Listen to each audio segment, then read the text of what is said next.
Shalom, anak-anak, selamat bertemu kembali. Pelajaran kita hari ini berjudul Dikutuk.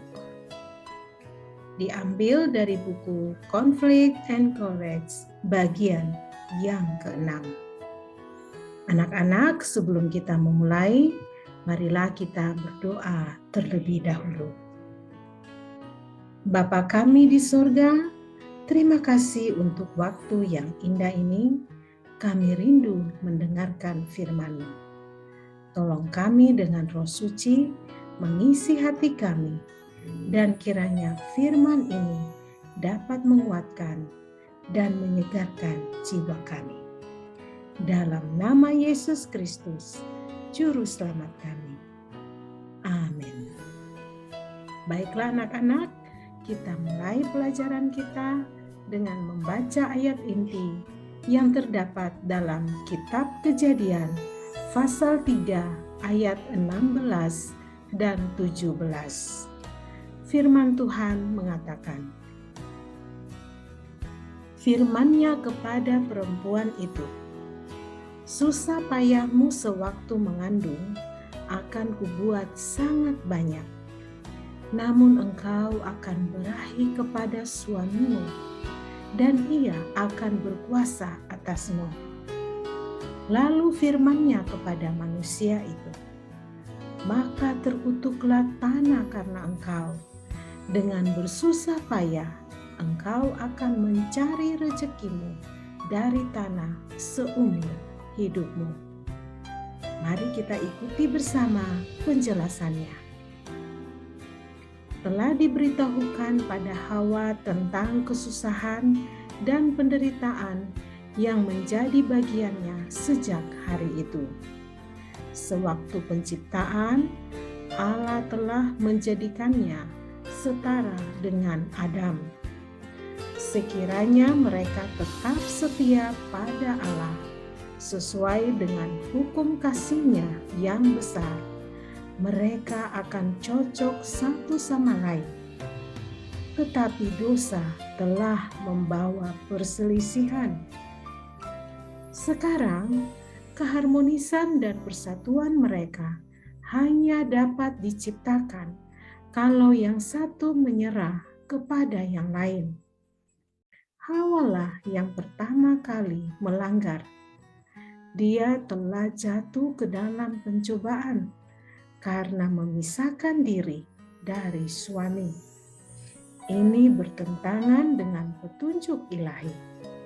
Karena bujukannya lah Adam berdosa. Sekarang dia ditempatkan di bawah kuasa suaminya. Lebih lanjut dikatakan, Hawa sangat berbahagia kalau berada di samping suaminya di Taman Eden. Tetapi dia disanjung dengan pengharapan akan memasuki satu tingkatan yang jauh lebih tinggi dari apa yang ditentukan Allah baginya. Sama seperti Hawa modern yang tidak bisa diam. Dalam usaha untuk naik lebih tinggi di atas posisi semula, dia jatuh ke bawah. Anak-anak yang dikasihi Tuhan, akibat yang sama akan dialami setiap orang yang tidak mau melaksanakan tugas-tugas hidup dengan gembira sesuai dengan rencana Allah. Dalam ikhtiar mereka mencari posisi yang tidak cocok bagi mereka, banyaklah tempat-tempat kosong di mana mereka boleh menjadi berkat. Lebih lanjut dikatakan, ketika Allah menciptakan manusia, Dia mengangkatnya sebagai penguasa di bumi dan raja atas segala makhluk. Selama Adam setia terhadap surga, seluruh alam akan tunduk padanya. Tetapi setelah ia melanggar hukum ilahi, binatang-binatang lemah pun memberontak terhadapnya. Anak-anak yang dikasihi Tuhan, begitulah Allah dalam kasih-Nya yang besar akan menyatakan kesucian hukum-Nya dan menuntun mereka dengan pengalaman sendiri untuk melihat bahaya-bahaya yang terjadi bila mengabaikannya, biarpun hanya sebagian kecil saja. Hidup yang penuh kesusahan dan pekerjaan berat diberikan pada manusia dalam kasih sebagai bagiannya dalam hidup.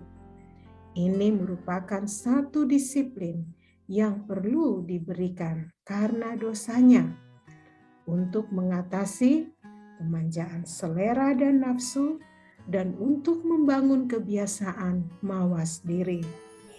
Ini sebagian dari rencana Allah yang besar demi kesembuhan dari puing-puing dosa dan penurunan derajat karena dosa. Judul kecil kita berikutnya adalah Alam sebagai Pengajar. Ayatnya diambil dari kitab Ayub pasal 12 ayat 7-10. Bunyinya, tetapi bertanyalah kepada binatang, maka engkau akan diberinya pengajaran. Kepada burung di udara, maka engkau akan diberinya keterangan. Atau bertuturlah kepada bumi, maka engkau akan diberinya pengajaran. Bahkan ikan di laut akan bercerita kepadamu. Siapa di antara semuanya itu yang tidak tahu bahwa tangan Allah melakukan itu, bahwa di dalam tangannya terletak segala yang hidup dan nafas setiap manusia? Anak-anak, mari kita ikuti penjelasannya. Walaupun bumi sudah dirusak dengan kutuk, alam ini masih berfungsi sebagai buku pelajaran bagi manusia. Sekarang tidak dapat lagi menggambarkan kebaikan saja, karena kejahatan terdapat di mana-mana, sedang merusak bumi dan laut dan udara dengan jamahannya yang mencemarkan.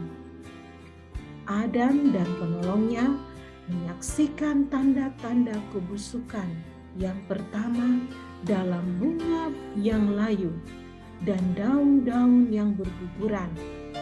Dengan jelas terlintas dalam pikiran mereka satu fakta, bahwa setiap benda hidup harus mati. Udara pun mengandung bibit-bibit kematian di atas mana hidup mereka tergantung. Lebih lanjut dikatakan, tetapi manusia tidak ditinggalkan menderita akibat kejahatan yang telah dilakukannya. Dalam hukuman yang dijatuhkan pada setan, satu syarat keselamatan telah diberikan. Hukuman yang diucapkan di telinga nenek moyang kita adalah satu janji bagi mereka. Sebelum mereka mendengar tentang onak dan duri, kesusahan dan kerja berat yang menjadi bagian mereka, atau tentang debu kemana nanti mereka akan kembali, mereka mendengar kata-kata pengharapan yang takkan gagal.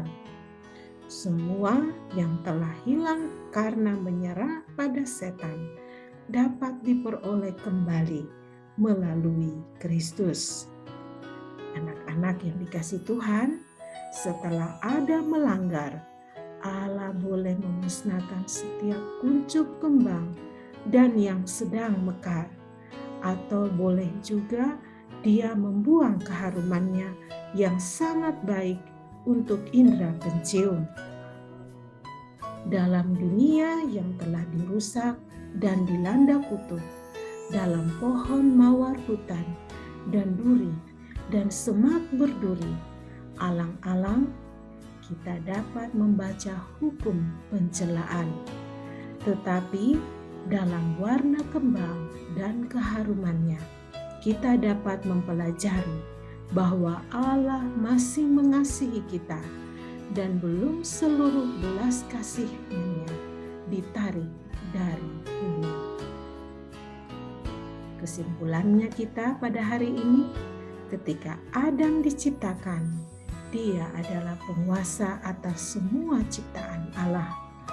Tetapi begitu ia melanggar hukum Tuhan dan jatuh ke dalam dosa, maka kekuasaannya atas ciptaan Allah hilang daripadanya.